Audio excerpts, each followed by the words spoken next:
John is a four-time Grammy Award-winning singer-songwriter, founder, of Single Lock. He's been in the music industry for a while, probably more than he wants to say, but you look really good. Um, First as a songwriter, then as half of the Grammy Award-winning duo, The Civil Wars, and he's currently a solo artist on Single Lock. He's currently visiting artist of practice here in our department and teaches songwriting, advanced songwriting, production, and artist development. So give it up for these guys, and we're excited to have you guys and these guys with us today. Thank one more, a little bit more. Okay, cool. Thank you, Jana. Appreciate it. Jana is one of the main reasons that I exist career-wise because I came to this program and she came over from Fame, and we both were a little lost at the time. I had taken 5 years off of school, and she had never worked in any kind of, educational administration. So that was 25 years ago. Yeah, close to that. So I owe her a lot. Man, there's a bunch of people in here that are going to know if we're full of shit. So that's a little intimidating. I'm not an engineer, so you're not going to hear anything from me that you can fact check. Next to me, this is Jimmy Nutt from Shreveport, Louisiana, but he's pretty much a Shoals native, if you ask me. When he moved up here, he started working at Fame recording studios. Most of you know these guys. Most of you are probably kin to these guys, so I'm gonna keep the bios short, and we'll talk about that stuff later. But owns the Nut House Recording Studio, as most of you know. Worked with Percy Sledge, St. Paul and the Broken Bones, Blind Boys of Alabama, Billy Ray Cyrus, Jason Isbell, Steel Drivers, and me. I'm the one thing y'all all definitely have in common. Won a Grammy for engineering and mixing Bluegrass Album of the Year, Steel Drivers Muscle Shoals Recordings, and also won a Canadian Juno Award. The Junos are basically the Canadian Grammys, mixing the Traditional Roots Album of the Year for the Dead South, album called Sugar and Joy. This is Jimmy Nutt.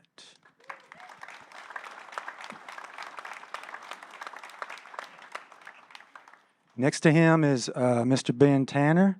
Ben is the only one of us that's actually from Muscle Shoals, and maybe one of the only people in here that's actually from Muscle Shoals. You all know that if you're within 100 square miles, you're from the Shoals.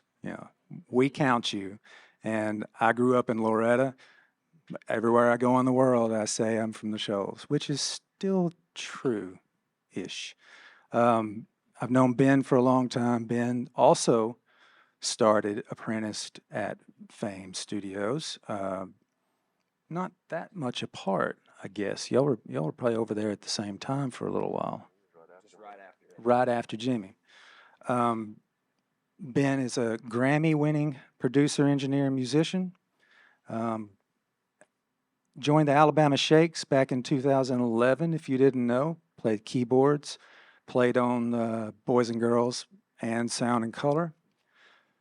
As Janice said, Ben and I, along with Will Trapp, started Single Lock Records here in town, and we also are studio partners at Sundrop Sound.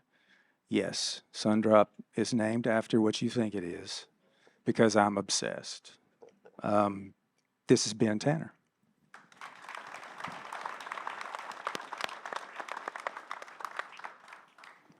Down there on the end, that's Mr. Billy Lawson from the major metropolitan area of Zip City. I could talk all day about Billy, and we'll talk about this later, but Billy, I actually have the oldest friendship with him. I think it was because of my career that we were introduced, and I sang some demos for him. I think you were in St. Joe, Tennessee at the time, yeah. In the basement, that's right. And I was green as it gets, and he took a shot on me and made me feel like I actually had some talent, and I always remember him for that. So we've been friends for a long time. Billy cut his teeth kind of the same way I did, playing bars on the Tennessee-Alabama line, and ended up getting a record deal with Epic Records, where I think, according to your bio, they came to, was it Ponderosa? Which one did they come to? They came to it used to be the Touch Lounge on 2nd Street. On 2nd Street. Oh, okay. Signed him on the spot. He's also, one thing I did not know about Billy is that he and his band were in the movie Blue Sky with Tommy Lee Jones and Jessica Lange. And They cut all my sex scenes out. ah, if you're gonna have gold like that, you gotta use that microphone. I don't want people missing out on that. Most of them to hear that. He's had #1 hits with people like Rick Trevino, Learning As You Go, Trace Adkins, I Left Something Turned On at Home, top 20 song with Ty England called Irresistible You.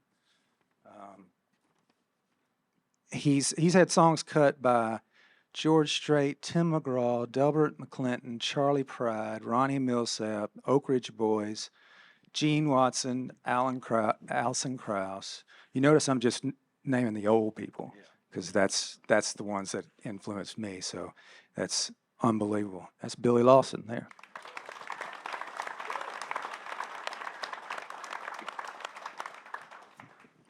All right, this is what we got into the business for, right, guys?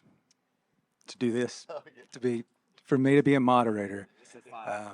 I don't mind singing to y'all, talking to you. That's a little above my pay grade. But we'll get right on into it. Just as a softball, maybe if you wouldn't mind talking about like your earliest experiences with engineering, but maybe career-wise, because engineering may not have been the first thing that got you into this. Jimmy, you want to start us off? Sure. Well, let's see. I mean, I guess it all started for me being a musician. I started playing guitar and drums actually when I was 12 years old. I would take drum lessons and walk across the hall and take guitar lessons. Actually, I just told Ed that a few minutes ago. But anyway, and so it all started with that. I started writing songs and playing in bands when I was, 12, 13 years old. So, recording was just to facilitate that, just a way to put my songs down and to record my band. I remember I had a Tascam Porta 1 4-track cassette recorder. Probably everyone in here did. Yep. Yeah. And that was a game changer. I would, plug the PAE through it, and you could overdub and do all kinds of stuff. So that was the beginning for me of just being in a band. And I don't know, it was just really a strong desire in me. I'm not sure how it got there, really. I mean, my mom was a huge Elvis fan, so there was Elvis going on in the house all the time. And but I don't know. None of my other relatives were necessarily musical, but it hit me pretty hard at 12 years old, and it's still going pretty strong. So yeah. Did you have like any early mentors, people that you could Yes. bug about, how to do what you do? Yeah, absolutely. My brother-in-law, who was my sister's boyfriend at the time, Joe Lee, he was actually a really good guitar player, and so I would, bug him to teach me how to play AC/DC Back in Black, and so he was my first kind of mentor as far as a player. Um, the recording part, really, I mean, it wasn't really till I got here to the Shoals in 2000 that I started meeting people that I would call mentors. Up to then it was just me figuring it out as I went. I mean, it wasn't really anybody teaching me anything. It was just, plug this in and turn it up and figure it out. So yeah. That's awesome. I'm assuming you're probably talking about Don Shrigley. Oh yeah, Don Shrigley would have been my first mentor here for sure. I moved here, and Don had already been at Fame for like 10 years, and he was ready for a change. But so I ultimately ended up taking his spot at Fame. But he was kind of a Pro Tools wizard, at the time. I mean, not only that, I mean, he was just a great engineer. I mean, he had spent many years with a tape machine, and he wasn't he wasn't one to just be overly helpful. I don't mean that in a bad way, but like if you ask him something, he would totally show you and teach you, and he showed and taught me a lot. But he was a kind of a to himself kind of a guy. But just being able to sit and watch him and learn things and ask him questions was huge. And then Alan Schulman would be the other guy that was a huge mentor of mine. He came along and we became friends. And again, he had been making records for 30 years and taught me all kinds of incredible things and took me to some cool places as his assistant engineer and got me on some cool records. And so that was pretty huge. Yeah. Killer. Yeah. Ben, like I said earlier, you're the only person that's actually from Muscle Shoals.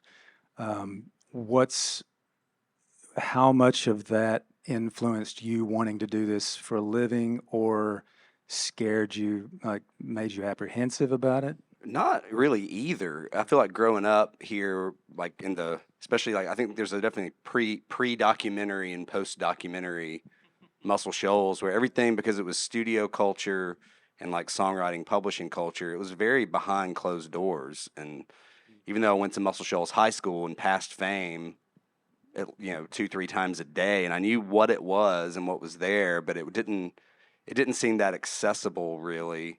But it was cool that it was there. So there probably was some kind of like subconscious undercurrent. But I was obsessed with music a lot like Jimmy from a young age. Played in bands, and then the handful through like high school and college, the handful of times I got to be in a recording studio for one reason or another, always sparked me of just like this is where it's at. This is what I want to do. I want to know what that guy's doing. Right. And also I had a Porta Studio 2. You're Yeah, so young. basically the same thing. It probably had like a pan knob or something. Did the same thing, messed around with bands, messed around with like recording songs and writing songs, and then was lucky enough to come back here and work at Fame. And once I was there, I was just spent all my waking hours there figuring it out, and was lucky to work with when other engineers would come in, especially early when I was really, really green, like somebody like Jimmy or Don, or, you know, out of town engineers like Dave Barbie and Alan. And when everyone was really generous with their time and their knowledge to, like, if you showed some enthusiasm, to help you out. That's great. Billy, was there what's the earliest you can remember turning the knobs? Was it like live? Live It was situation? probably when Carl Montgomery, Peanut's brother, and Melba Montgomery's brother gave me an old Webco recorder and a Nice. microphone, and that kind of started it. And I was probably 7 or 8 years old. Were you already picking? Yeah, I was already into music. I don't Yeah. remember not. I mean, the engineering part happened as an accident. I Sure. mean, I never dreamed I'd be working this hard at my age. But I never had a boat. I didn't like to hunt. I didn't like to fish. So I liked making my own Yeah. little demos, and then and you get to a place in your life when you realize that you have to help people, the younger people, just like I got helped Yeah. by Carl Montgomery and Junior Lowe. And I remember when I went to multi-track, it was a 4-track cassette, and it wasn't a good one like y'all were talking about. It was an off-brand Vestifier, and it was undependable. Brandon Barnes showed me how to go through the aux and go through a chorus pedal and make a guitar stereo without wasting another track. And so I learned how to make do with just a few tracks, and then I bought an 8-track. A friend of mine, Bo Robertson, wrote a big hit for Gene Watson and bought this. And Bo can't run a delay pedal, much less I knew it was a matter of time till I was going to wind up with this 8-track reel-to-reel Fostex and board. And so I got that, and I called George Soule. George don't get a whole lot of credit, but George came over and gave me some pointers that I still use today. Don't EQ going down. Don't get it too hot. And, just basic stuff I still use. And George was I still use that today. But like I said, I just got into, when I was riding, when I first started riding, and John Paul could tell you, when they get, if you haven't had that much success, a publisher's not going to give you a lot of money. You still have to play clubs and do. So I started doing demos, and I was making more money doing these tracks where I was programming their drum machine, playing bass and guitars than I was getting uh, as a draw. It wasn't until I signed with Tree that they told me they absolutely didn't want me doing demos because I could write more songs and they would pay for the demos. But I still can't. So I'm glad that I that I kept my chops up Yeah. though. Amen, man. That's a good point to make. That I think more often than not, it's just a means to an end because you've got songs that you want people to hear, and so, well, I can't afford to have anybody else do this. So he was telling me earlier, he was like, I don't know why I'm here. I don't know what I'm doing. I just make things sound good. I said, I that's turn knobs till exactly it why sounds you're good here. to me. Yeah, turn knobs till it sounds good. So do they. I mean, I So don't does know half everybody of the else. roads name in Zip City, but I can take you anywhere you want to go. But if you tell me what county road it's on, I can't tell you. So none of the three of you ever had formal training of any sort other than apprenticeship stuff on the job at Fame. So take that It under wasn't your. available. Yeah, that's true. So I guess y'all Things have better drop out, right? changed. You're yeah. Um, let me jump to something really quick. What's your criteria for taking on a project? I've always said the rule of three, where is it good money, is it good hang, or is it good music? And it had to be 2 out of 3. How do you feel about that? Me? Yeah. Well, that's an interesting question. The only way that I've, really known to make a living for 22 years here is to not say no to much, So I've done lots of projects that, wasn't necessarily the greatest band or music or whatever, but I just had to do it, for one thing to get experience and another to pay the bills, But certainly, finally, in my life, I can start be a little more choosy, and I do get to kind of pick what I want to do to some degree. And I have younger engineers working with me now, who I can, let them do maybe some bands or artists that I'm not necessarily into, or that maybe aren't as experienced yet. So That's a very nice way to put it. yeah. Um, anyway, so I mean, yeah, I mean, it's just if I'm going to produce something, or if I'm going to put my name on something as a producer, it has to be something that I believe in. It has to be something that grabs me emotionally in some way. And it has to be something that I think I can contribute to. I mean, if it's 40-piece orchestra, that's not my thing. I probably can't do much with that. I've never recorded an orchestra, so it has to be something that I think I can bring something to the table. So, yeah, I mean, it's just simple. I've got to really love it, Yeah. Very good. Ben, do you have anything to Yeah, I add? think you were the first person years ago to bring up the money, music, hang triad, and I still kind of go by that. It's like if you're only getting one, you probably shouldn't. It's probably not a great idea. But yeah, it's similar. It's like if it's something that I feel connected to in some way, that hooks me in some way, and yeah, I feel like I can bring something to.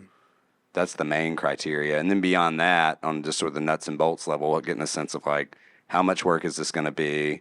How much time is this going to be? And then trying to figure out from there what makes it fair and worthwhile for everybody to do it. Yeah. But I also tend to defer to yes and default to yes, because it's probably what got us all here is saying like, yeah, I'll do it. Even in early on, even if I didn't necessarily have the experience, just to be like, yeah, I'll do it and I'll figure it out and I'll Yeah. do it the best I can, and not feeling like either not feeling like I was up for the task or feeling like any gig was like beneath me or something. It's just like, well, I can help anybody. I can, Yeah.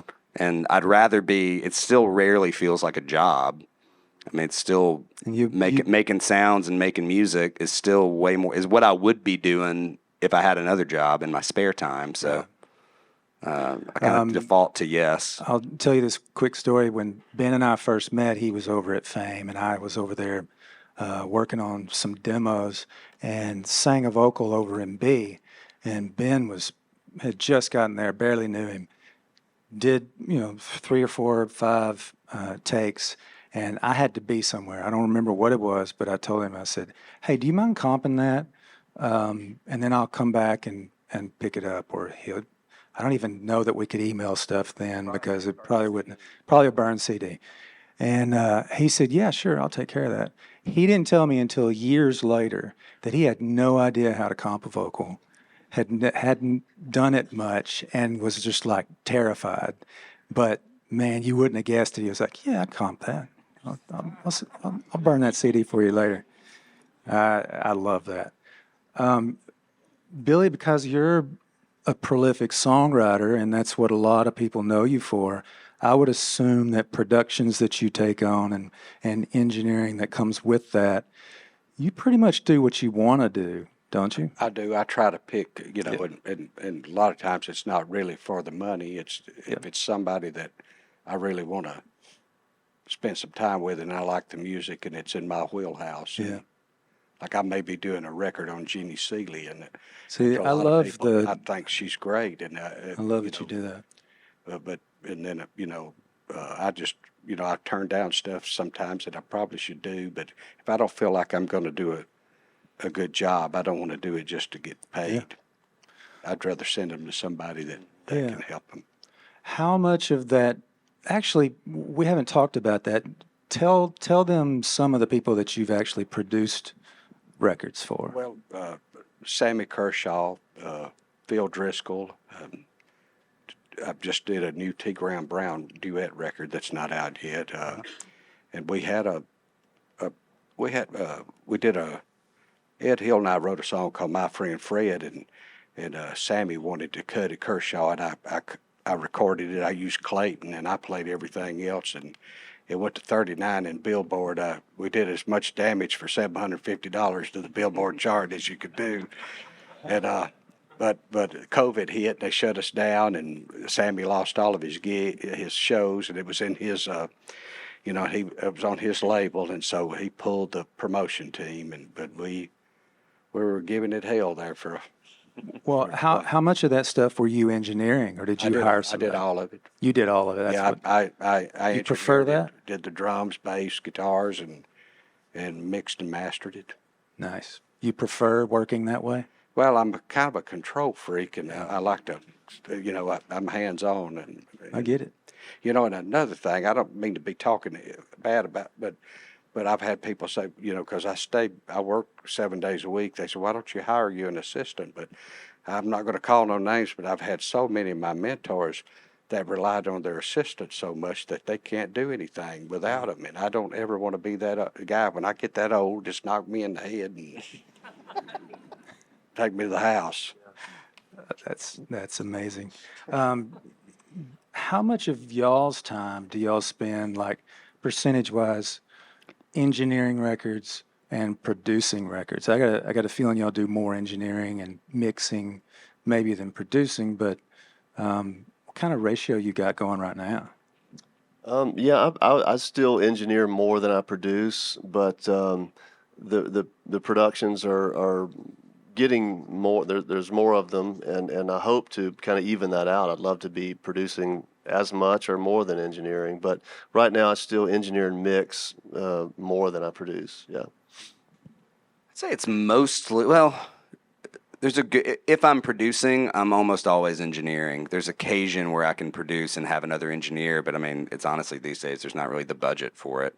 And like Billy, I can be a control freak, and it would have to be the right engineer and the right person if I was going to hand off that part of it and trust them with it.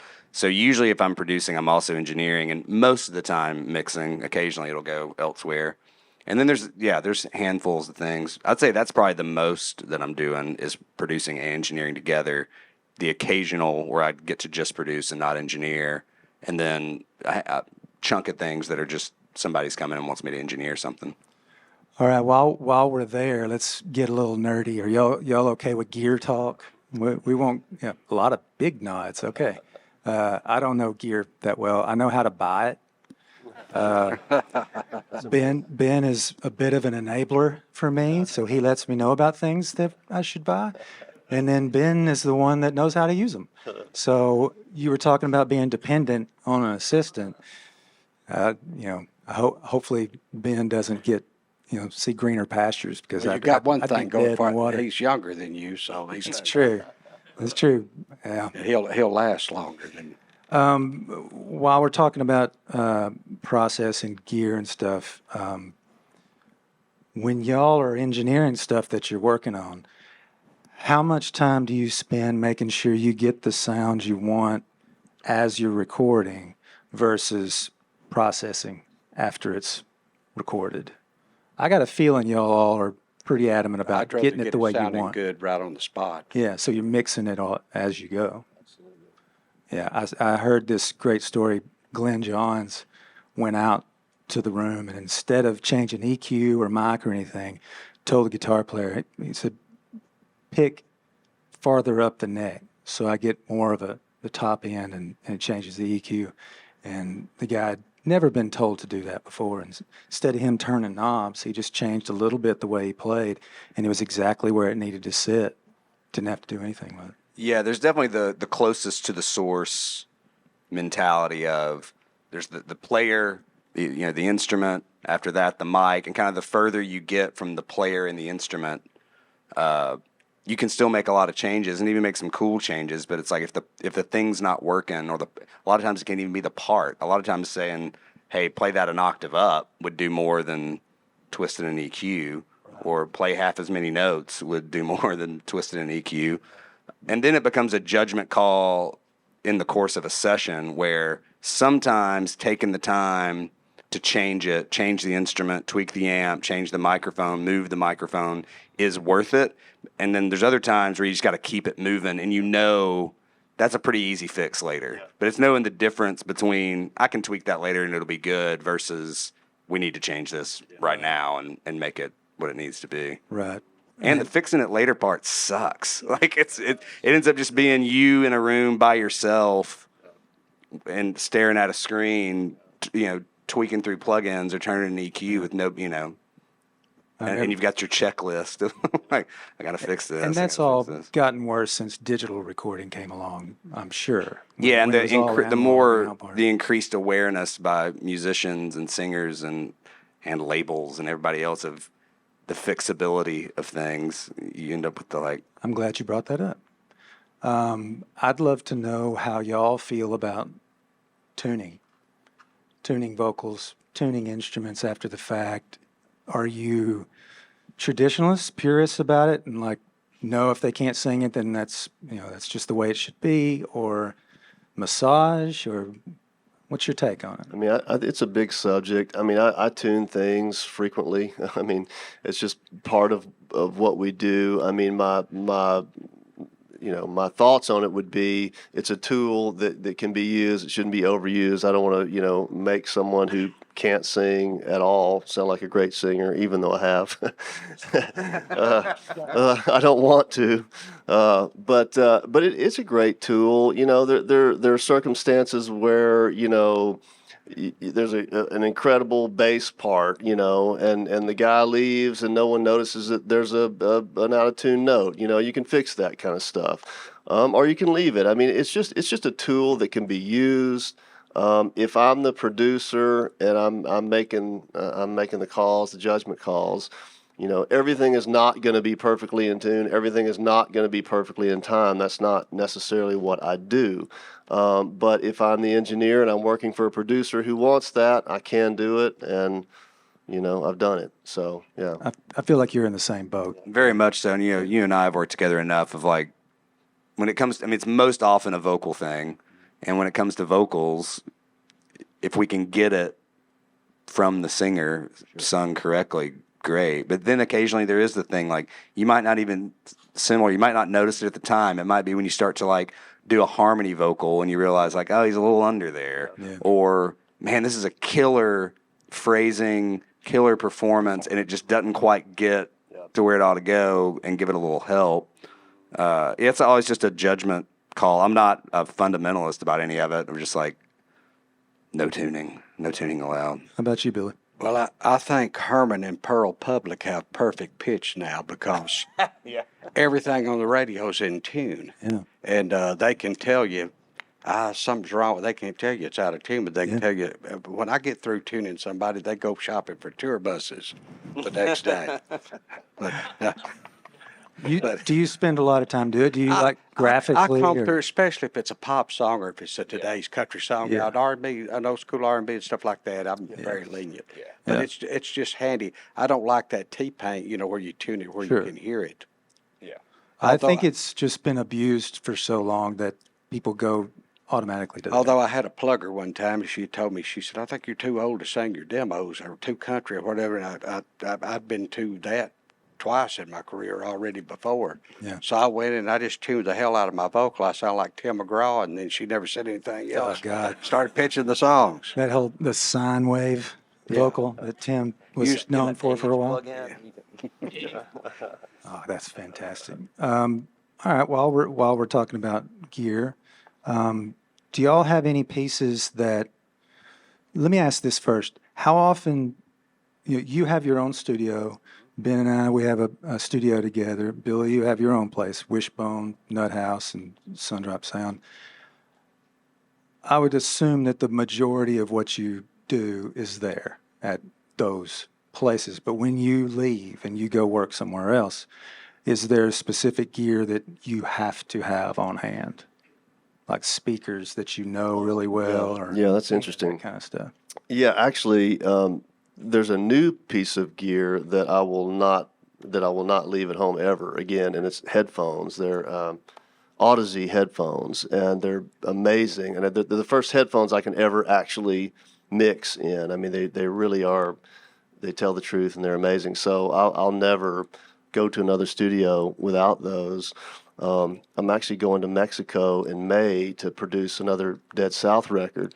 And so I've already been thinking about that. I'm like, what do I need to bring with me? I'm like, the headphones are coming for sure because I don't know what I'm getting into. I mean, we're going to be in Mexico. I mean, so, but it's a cool studio. I've looked it up online. They actually have an MCI 500 series console, which I've always wanted to work on. So, but yeah, I mean, for me, it's just being able to have something that if I'm in an environment where I don't know the speakers, I don't know the room, I can put my headphones on and go, okay, I know what I'm getting, so. That's smart. I get it.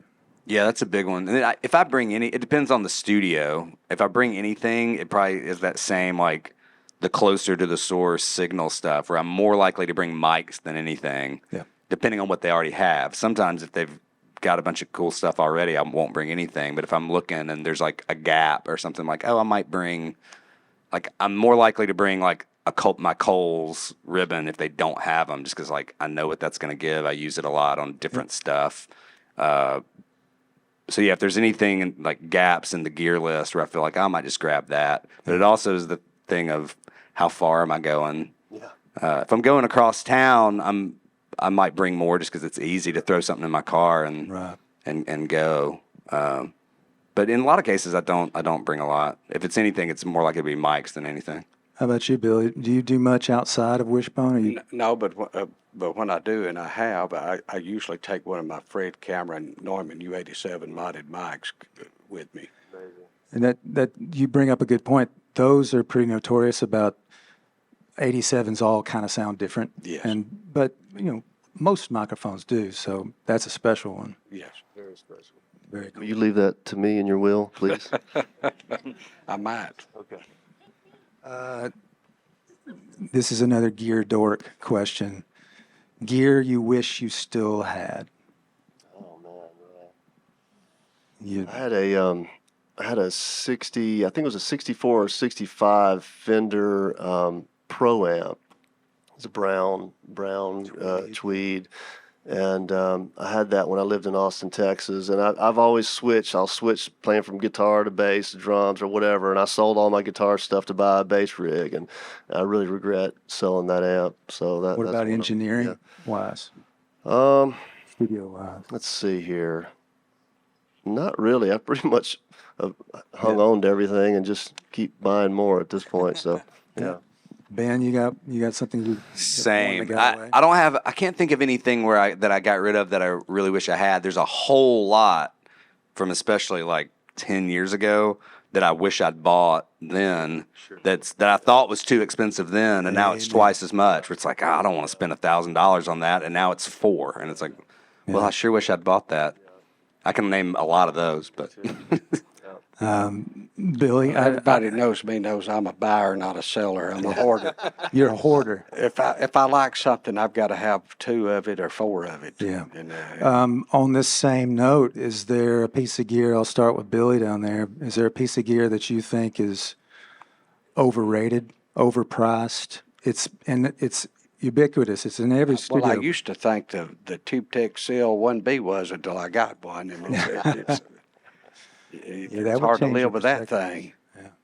Ben, you have one that's just like it's on my mind because we're talking 87s. I feel like 87s vary super widely and are not all created equal. And most of the new ones I've encountered, I'm not that crazy about for the price. But there are some out there that you'll encounter that are magical. It seems like there's a wide variance on that. I mean, the rest of it's like taste and application and like what's the music like. And there's plenty of like inexpensive stuff that works great on certain things, and there's plenty of. I mean, we've probably all had the occasion. I have where like sometimes, and I know you have, John. Like sometimes an SM7, a Shure SM7 will beat.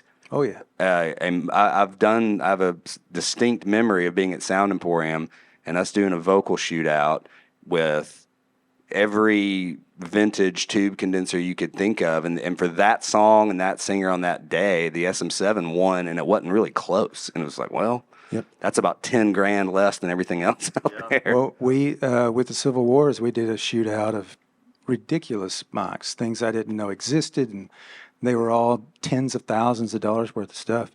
I sang just about every vocal on those Civil Wars records with an SM7 because it fit my voice better than anything else, and I loved the producer and engineer for that they didn't go with the thing that probably would get them on the front of Sound on Sound. Is that what it's called, the magazine? They You can just always went with just what lie sounded and better. sound on sound anyway. Yeah, that's a good point. That's my second favorite. I think mic. you and I have already talked about this. That wasn't it a Fairchild that you were saying is like No. Well, I think it might have been 1176. I mean, Pultec there or are people that are just crazy about 1176s, and I mean, I like them okay, but they're not. I mean, I guess they're a little overrated to me. I mean, Those are also very widely. We're like, the first ones I learned on were the ones at Fame, which are older and definitely have a sound and are cool. And then as soon as I would go use like the reissues or even another one somewhere else, I'd be like, it doesn't sound right. But that's why you end up with people that have like well, I have these 3 and they all do different things. I mean, it's just the wide variance. But they're all called 1176, but you probably would be hard pressed to find 2 or 3 that actually sounded the same. the other side of it is, even if they are great pieces of gear, the resale value now has gotten so out of hand. Like I don't even shop for an 1176 anymore because you're getting up to $5,000-$6,000 for anything of note. Let's switch gears slightly. I'm going to give you a question that the equivalent of it for me as a songwriter is, which comes first, the words or the music? So you're setting up a mix. It doesn't matter if you're mixing somebody else's work or your own work. Where do you start? And is it kick drum? no, No, not good. necessarily. I mean, not kick drum on its own. I mean, like, I mean, I definitely start building the rhythm section first, and sometimes I'll even mute the vocals altogether. Yeah, I mean, I don't know. It's changed over the years, but right now I feel like I want to get the rhythm section. I'll do drums, bass, and whatever the main rhythm instrument is. I'll get those elements in pretty quickly. And I don't really sit and listen with things solo. I mean, I do solo throughout the process, but I don't just start with a kick drum. I don't even get sounds that way. Like I'll start with overheads or something that tells a bigger picture. But so yeah, I'll do like drums, bass, and whatever the main rhythm instrument is, and I'll work on those, EQ those, gain stage those, get those all happening, then start adding in other instruments, and then once I feel like I have a bed, a bed of everything, nothing's really bothering me too much about the instruments and the whole track, then I'll start adding in the vocals and backgrounds, and so that's kind of the way I approach it. That's the wrong answer. No, thank you. Yeah. You start with vocals Okay. and go from there. Start with hi-hat. Ooh. Ben, what about you? Yes, similarly. I mean, we were joking backstage of like the true answer to almost all these questions is it depends. Yeah. But yeah, it's like if it's going to be like a full band thing, usually trying to get the rhythm and like the low end fairly established where you've got this foundation, just because if that's not quite right and you start adding other stuff and then you try to circle back to the low end, it can throw everything else off kilter and out of whack. Sure. But there are times, like on some of your records, especially if it's something where the vocal is like really big and pronounced, and the other elements are awesome yeah. And heavily tuned. Tour bus work. Dude, we talked about this, man. There are times I'll kind of start with a vocal if I know it's going to be like a really, really focal thing, or I know the vocal, if it's going to have like an especially big like reverb on it or something, where I'm like, this sounds awesome on its own, where I'm making sure as I introduce other elements, they're not getting in the way. But that's totally a like song-to-song stylistic thing, because there are also great vocals. Like, I don't know, Tom Petty comes to mind, where like Tom Petty's given great vocals, but they take up a very specific kind of small amount of real estate around the band. So there's some stuff like that, but then there's some stuff like, I don't know, an Elvis record or something, where like the vocal is by far the like biggest thing. And if it's going to be something like that, sometimes I'll start in vocal land and make sure that's all feeling really good, where I don't get some awesome track going and then I try to pull the vocal and I'm like, oh man, where does this go? What about you, Billy? Well, with me being a songwriter, the words are the most important. Amen. And I hardly ever solo the drums unless I hear something. I like to hear them all together. Yeah. And that's when I'm tracking, and I may not pay as much attention to but when it comes to mixing, I never mute the vocal. It's there the whole time. Everything's got to be around that vocal. My boy. And I feel like if you can get the vocal under control and the bass guitar under control, everything else mixes itself. Speaking of drums, I know as Ben said, it depends, but you have a favorite technique? Do you close mic stuff? Do you do yes, 3 mics? And I don't have a ton of, like I get stuff to mix from Nashville, and they'll have like 10 room mics, and I usually mute about every one of them. Sure. Except one. But yes, I've got a kit already mic'd up and ready to go. I close mic though. You do? I don't really care for micing under the snare, the bottom, and I don't care for putting two kick drum mics on the kick drum. Right. I mic kind of on the inside. I know that with you two, especially with Ben, I've seen you record drums in every fashion possible. You have a gut feeling. Mostly V drums these days. Just take them direct. That's not true. Just triggers. That reminds me of that Michael Hedges. Whenever he made a record with me, I told him how much I hated the Cure records' drum sounds when I was young. I appreciated them later. And I said, I just hated drum machines. And he said, those were not drum machines. I said, really? He said, we were so obsessed with separation and also doing a lot of cocaine. And he said that we would just be up all night trying to find ways to isolate everything as exclusively as possible. So they went to like their version of Radio Shack and got triggers and put it on every single piece of gear. So what you're hearing is all an actual drummer hitting all the, playing it. So it's got the human feel and everything to it. And he said, as soon as they made those early Cure records, all drums started sounding like that. And people were trying to emulate it with drum machines and weren't figuring out the secret. All right, let's switch gears a little bit here. This is one that, when I think of the engineering life, I know it's not for me. I could not sit in front of the console, in front of the speakers, as many hours as these guys do to get it where it needs to get.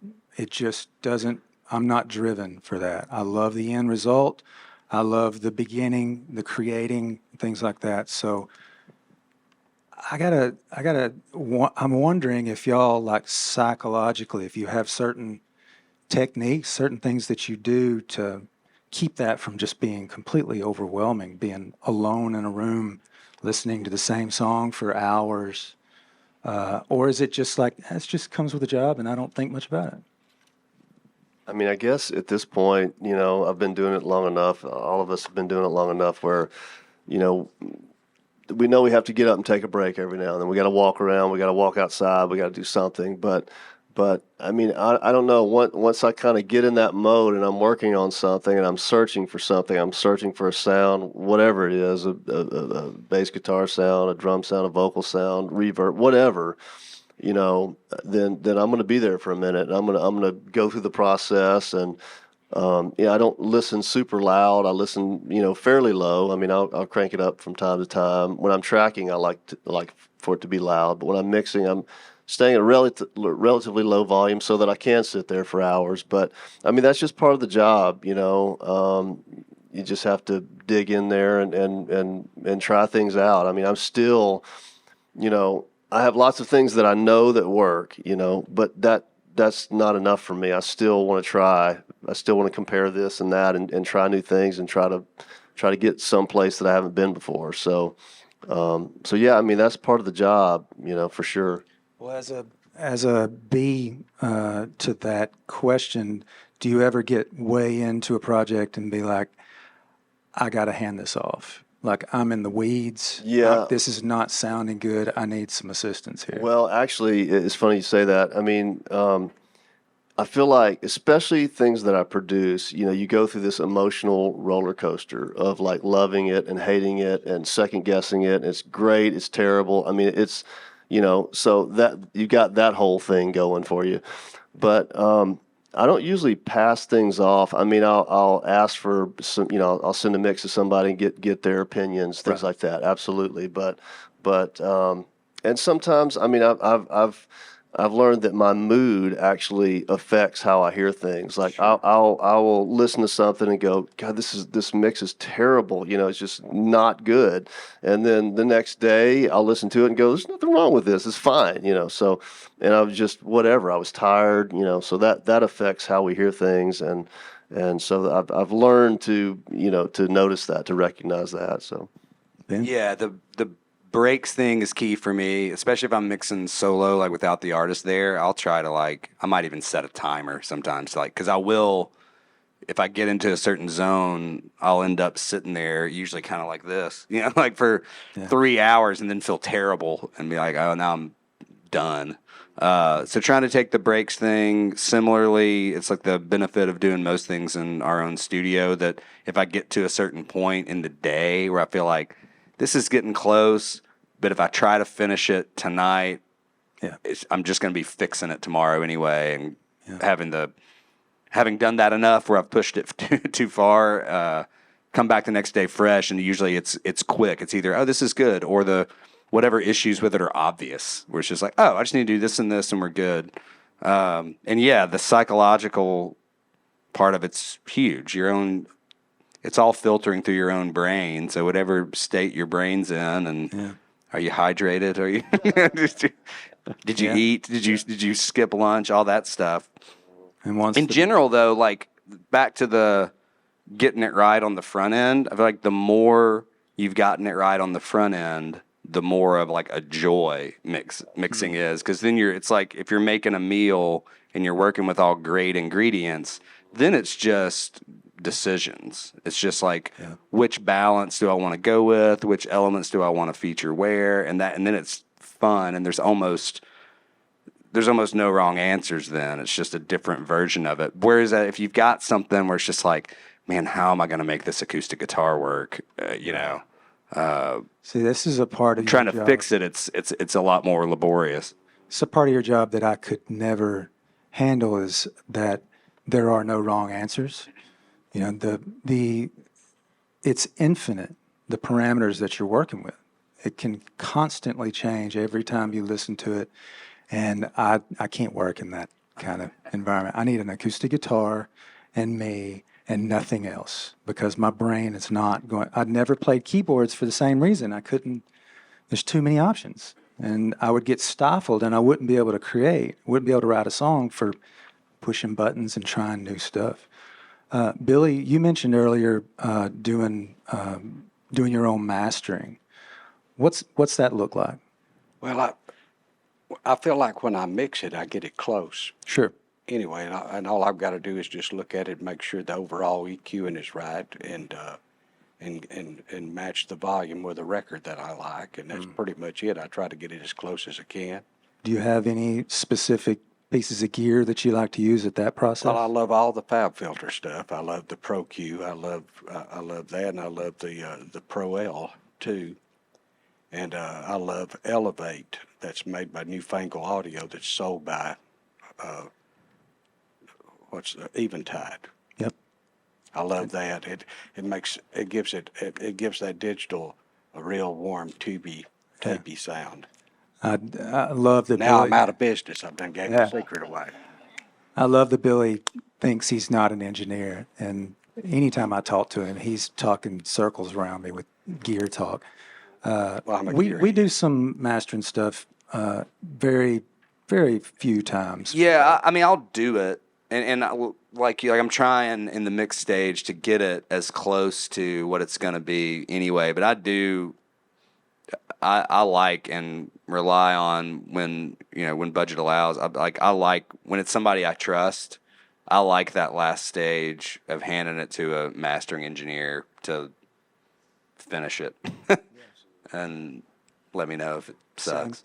Same with you, Jimmy? Yeah, absolutely. I mean, we've had this conversation before, but, I cut my teeth as a staff engineer at Fame for their publishing company. So when you are an engineer for a publishing company, they don't have a budget for mastering. So I learned how to mix and master at the same time in the beginning. So I've been doing that for years, and for years I would always, just kind of pretty much master my own stuff. But in the past few years, I've really learned and accepted the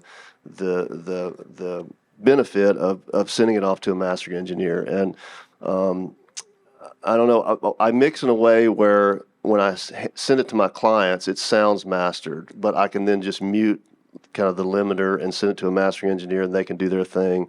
And I don't know. There's Craig Alvin and I had this conversation, and he just said at some point when he decided that he was going to really be a professional mixing engineer, he just said, "I'm leaving the mastering to somebody else. That's a specialized thing." And so it made sense to me, and it's just another set of ears to kind of check everything. So that's where I'm at now. But for most of my career, I've mastered the large majority of records that I've done myself. So when y'all use an outside mastering service, I'd be interested to hear what your protocol is, so that they have room to work. I know that one of the most common complaints by mastering engineers is that it's already too compressed. It's already too loud. There's nothing I can do with this. I can do a little bit of EQ, but you've left me no room. How much do y'all think about that when you're sending a mix to I usually do it similar to what Jimmy was talking about. Like I'll have a mix bus with some stuff happening, sometimes more than others. Sometimes it's pretty subtle and sometimes it's pretty aggressive. And at the very least, I'll take off that final limiter, just that makes it loud, and that usually is enough. Or if there are elements in that like mix bus chain that I'm in love with and feel attached to and feel good about, I'll leave them. But if there's something in there that I'm not 100% on, I might take it off as well. Or if I feel like I didn't quite get it exactly how I wanted it. But a lot of folks I work with, they'll ask for what's the artist approved loud, the peak limited loud version, just so they know what they've been listening to as like a reference. For streaming. Do you have, could you add to that, Billy? Do you send out much I stuff? went through a deal to where I was doing a project and thought I was mastering it too. And sometimes I apply stuff to it and I'd have a master. So I quit mixing with a master fader in Pro Tools. I just quit it. And it just seemed, it seems to work better for me, and I'll master it right after I get it. And I know that I sent it, I did a record with Darryl Worley, and he said, we need to get a mastering engineer, and I said, okay. And so I sent it to the guy, and when he come back, he didn't like it. He liked mine better, and so I said, well, let me send mine to him and let him match it. And so when he came back, it basically sounded like mine. And then I sent a 2-gram thing to him, and he sent it back, and it sounded exactly like mine. I mean, I think he used I sent him, what I would do is I'd send him one without it on it, and I'd send him one with it so he could hear what we're hearing. Yeah. And he said, well, I took your EQ off. Now, I don't understand that. I think that's a bunch of bullshit. I think it was my master. I think it was. Yeah. That's great. We're about an hour in. I want to make sure that y'all have some time if you want to ask some questions. I think Jana has a microphone that she'll walk around and help you out. I had one last question for the guys, and I probably should have asked this toward the front, but do you have, you can answer this two different ways. Do you have any heroes that you try to emulate, and or are there certain records, certain recordings that you're just like, that's the bar I'm trying to reach, that's just unattainable records? What do you think? Well, the Beatles for me. I mean, like Abbey Road is just it's just the pinnacle to me of what a good record should sound like. So that's as far as that goes. It would be the Beatles. I think we're all still trying to just beat the Beatles. So yeah. Definitely that. Specific people, yeah. There's a ton. Some of them are people like Glenn Johns or Rudy Van Gelder from years past, and some of them are people I've worked with and know personally that I don't know how they do what they do, but it's just sort of a constant. Yeah. Billy, did you have certain records that? Well, I always love anything that Lou Bradley did, Bradley Barn, and it just depends on the song, Of course. When you hear a jazz record and it's like a Bob Clearmountain or somebody's done it's really pristine, that's beautiful. But then also I'm not trying to kiss up to Rodney, even though he's sitting over there, but what Rick did, the breakup on those records, and a few years ago, I realized that I'd never heard Fancy, Bobby Gentry, in stereo before, because when it came out and I was a kid, we had an old AM radio in the car. Right. And somebody brought that by for me to listen to, and I popped it on, and everything started. I don't think there's been a better record mixed in Muscle Shoals. If you get a chance to listen to Fancy Stereo, it's unbelievable. When you give me your headphones, that'll be perfect. That's one of those though that's like, it sounds incredible, and a huge part of why it sounds so good is the arrangement. It is. Of like nothing stepping on anything else. When this element enters, this thing because goes he's hard away. left and hard right, And that in too, the center, yeah. and that's how I like things. Yeah. I don't do a lot of 10 o'clock, 2 o'clock, and all that stuff. And Yeah. if it needs to be out of the way, put it in the left or the right. If it needs to be heard, put it in the center.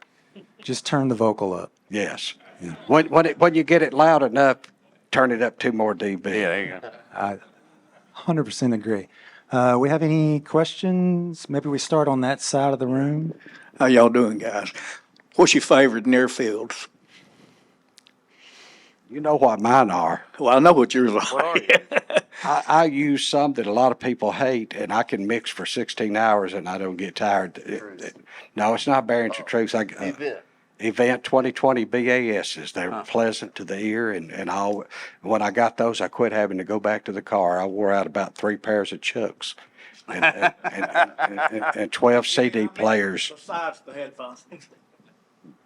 I have a pair at our place of NS10s that I like. I have encountered NS10s other places that I don't like at all, but for whatever reason, that pair and that there's just like a Hafler amp. It's nothing fancy.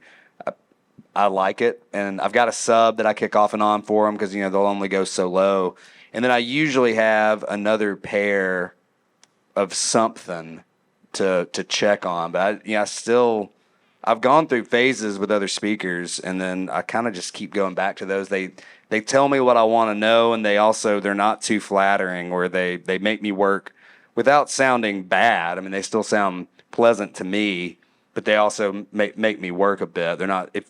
I feel like if I'm working on something too flattering, I'll take it to the car or hear it somewhere else later and be like, this doesn't sound as good as I remember it. Where at the NS10s, it's usually the opposite of like I get it on the NS10s a certain way, and then when I hear it elsewhere, I'm like, oh, that sounds pretty good. Yeah, I just recently switched to Dyne Audio M1s. I've been on Genelec 1031As for years, which are on sale on Facebook Marketplace right now. But anyway, Dyne Audio M1s are what I'm on right now, so with subs. So. Next question. Stand up if you ask questions. What's your most challenging genre to work with? Would you say that again? Me and Billy were talking about speakers. Well, I can translate. That's my cousin, so that's Loretta right there. So I'll translate that. He was just saying, is there a specific genre that's hardest to do your job? I'm doing some stuff right now that's kind of pop country and has a whole lot of like low end, like 808s and samples and stuff. And that can be challenging. I actually really like and enjoy it, but it can be challenging because there's so much low end information just trying to make all that work, so, but. Yeah, I don't know if there's anything genre specific, and yet again, it depends. But I do find sometimes the ironic thing, if there's too much going on, that can be a lot of challenge of like, okay, how do I make all these elements actually work together? And something's got to be small for something else to be big. And how do you make everything speak as one piece of music? But then other times, from a recording perspective, if somebody wants to do, I just want it to be guitar and vocal, or I want a guitar and vocal and like a piano. Sometimes that can be extremely challenging just because there's nowhere to hide, and it's like you better get it right on the that's when you really got to get it right on the front end, because any of the tricks you try to tweak something or to hide something or fix something are a lot more obvious. So there's definitely a challenge there of just making absolute certain on the front end that it's working, and not saving too much for later when it's a more stripped down thing. Very good. Another question? Yes, sir. If you stand up, Hey, when you guys are adding effects to the project overall, even on the vocals, like, do you think it's best to do them on the individual tracks or at the very end on the left and right mix, add something that gels them all together? Because I've got a small studio, but it's like nothing like what you've guys got, and I'm not no pro at it by no means, but like I do some that seem like if I did it on the whole mix, it kind of gelled it better and had a good sound. But is that the best way to do it, or like reverb or whatever that you use for effects? Do you do it individually or on the whole deal? Yeah, I do. I almost never add effects to the whole mix. I mean, occasionally, like maybe if you want like the whole track to like go through a flanger for a bridge or something, but that's rare. But almost never to the whole mix.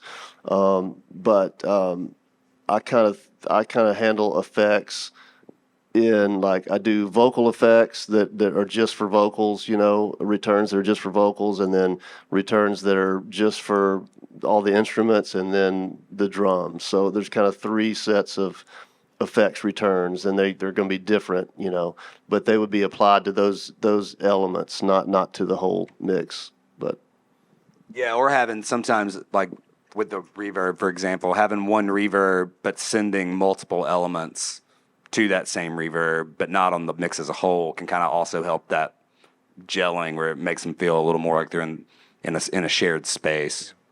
That'd be the same case I for if you have a basically do plate this- or something like that too. Do the same thing.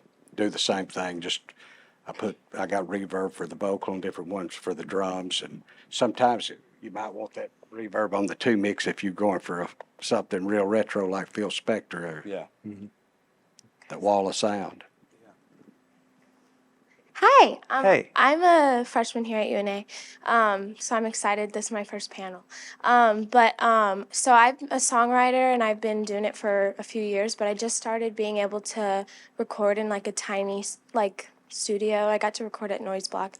But I was wondering if you guys would recommend the Focusrite Scarlett solo thing, because I mean I have that. I just need to learn how to use it, but I'm trying to see if that is something good to start with.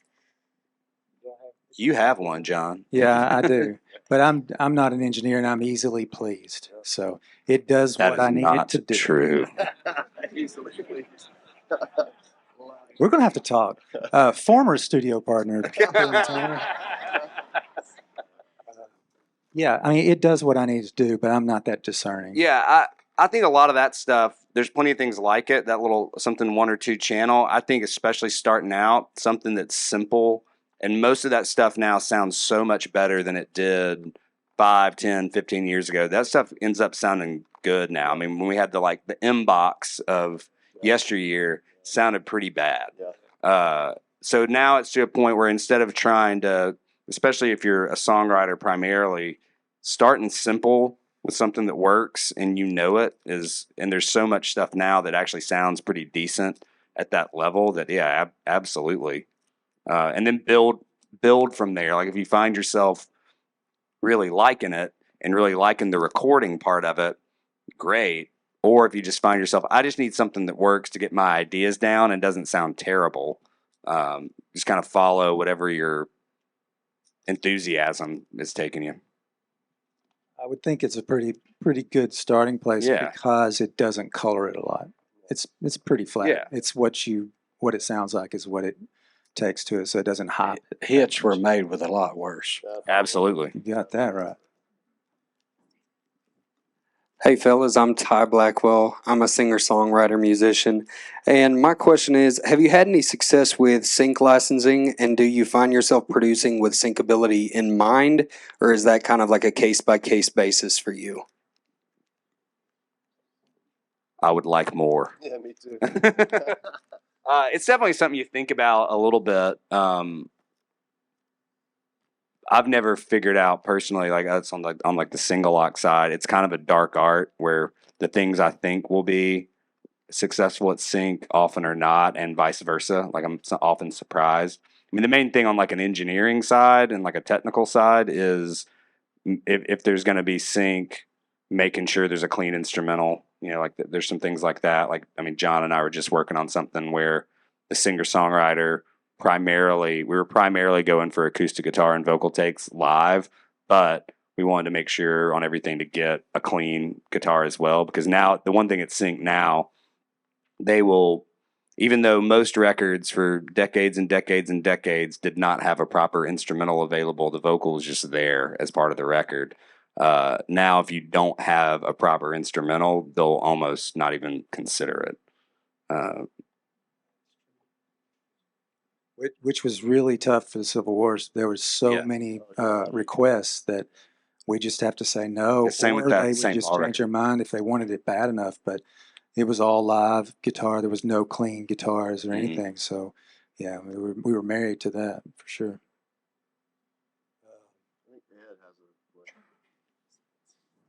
It's kind of along the lines of the same. Ed Biscari just moved to town, film composer, so I don't fit in with the normal rock guys sometimes. But how often do you get requests or have to deliver your mixes in 5/1 or 7/1, which kind of leads to placement in film or TV?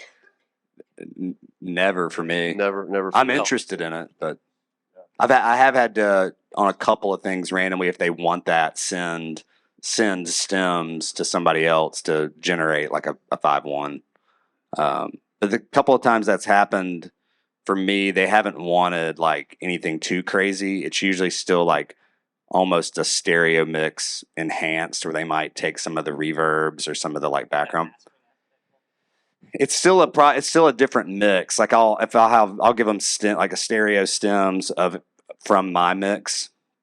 So they'll have like drums, bass, guitars, vocals, etc. And they're still mostly making it like my stereo mix, but maybe widening some stuff into the surround parts, or even a lot of times it's throwing some of the effects to the back, to the rears, and things like that. So it's one of those things where I'm pretty intrigued by it, but the learning curve and the expense of getting into stereo is hard enough for me. Yeah, no, me too.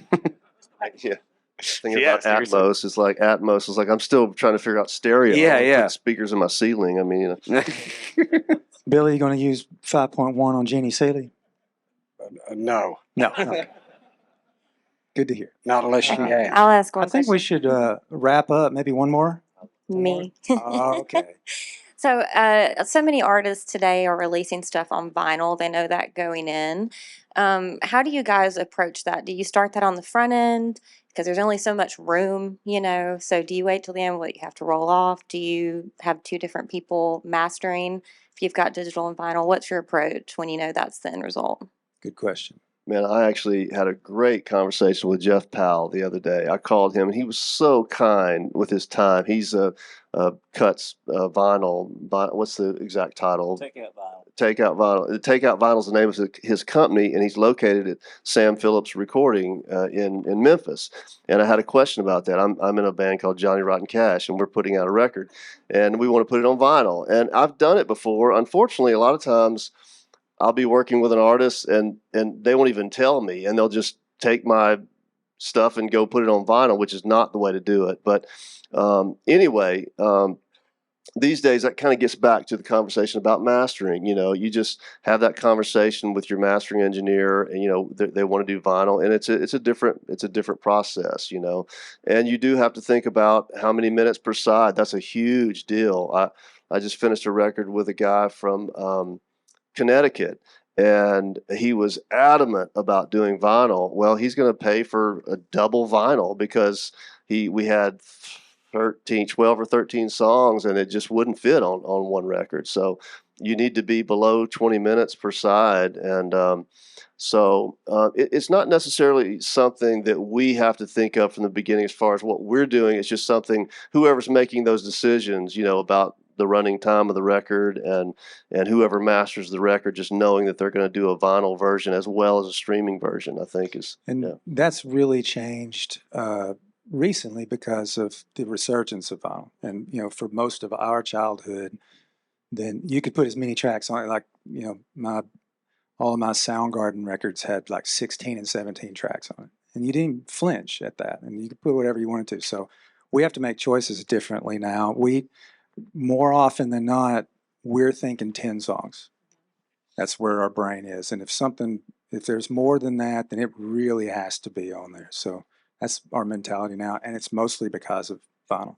Yeah, it's more of a production question when it comes to like sequencing and do all the songs make the record? Do we have enough room if they're going to do vinyl? And then the only other, because it's usually a mastering thing. Like at mastering, hey, we're going to do vinyl, and they'll do like a vinyl EQ, and then I send pretty much everything to Jeff, and that's been a big deal on the production end and the label end, is how we found a person who we like completely trust and who feels invested and connected to it, so that if something is weird or off or he's having an issue, he actually like cares about the record and is going to let us know. And it's like, hey, I'm hearing this thing. Is this supposed to be there? Or I could do this.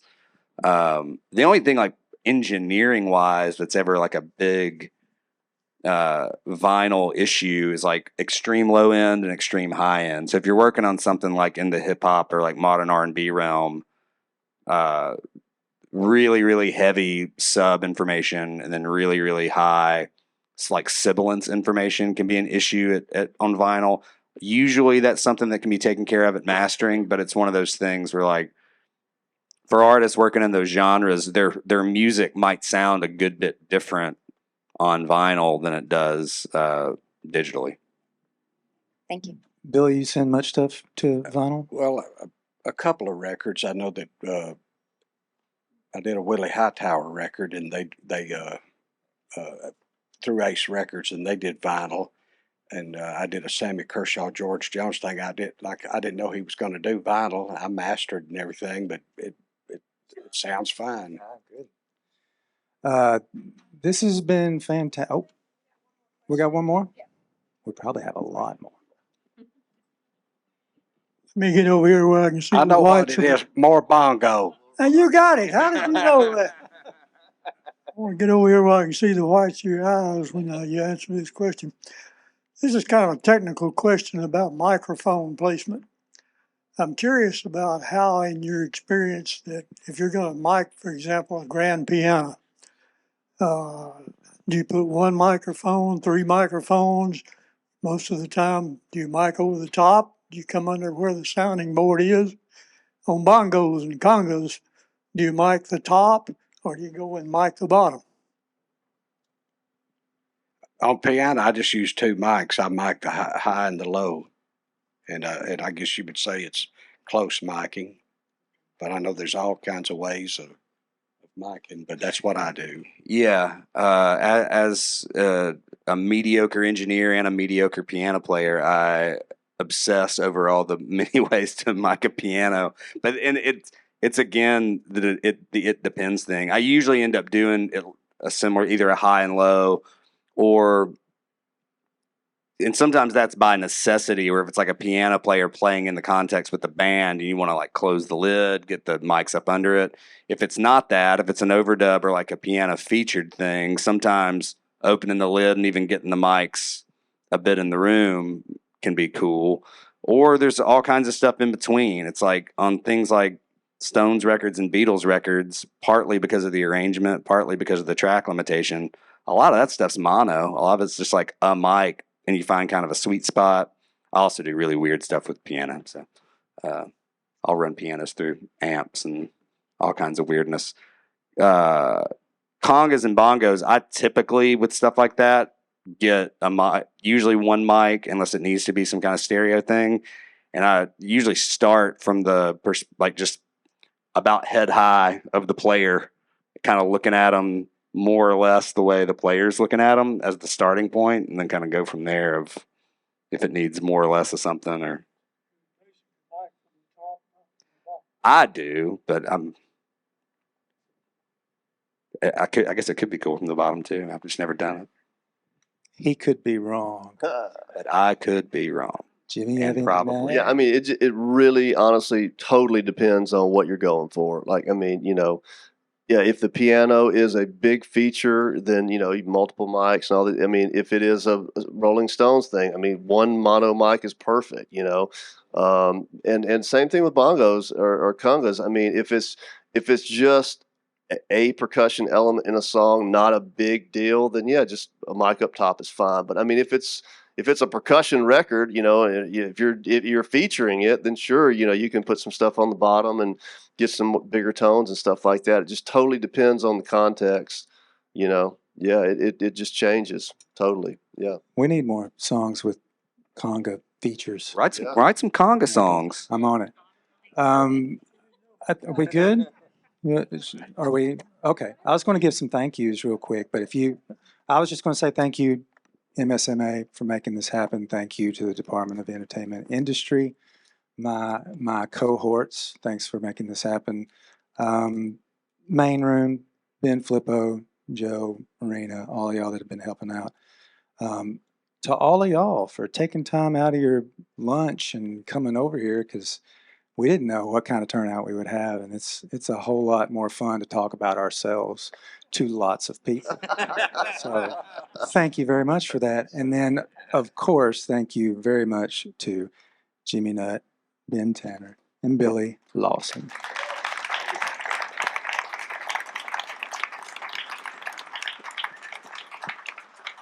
I ditto everything he said.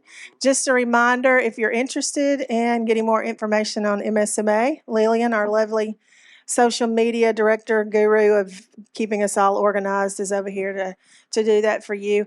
Also follow, if you don't already, Muscle Shoals Music Association on all the media platforms, as well as the Department of Entertainment Industry. We have social media pages as well, and we have events here we'd love for you to get involved with, not just with MSMA as partners, but other things. So Lillian has asked that everybody that will, she wants to get for our social media pages, a picture of the crowd. We're going to ask you guys to jump on stage and then everybody just fill in up here to get a picture. And then we've got some refreshments over here after. So thanks again Yeah, for we're gonna- coming. And we've got a mixer tonight at 6:30, MSMA at For the Record. You're all invited to come and mix and mingle there too.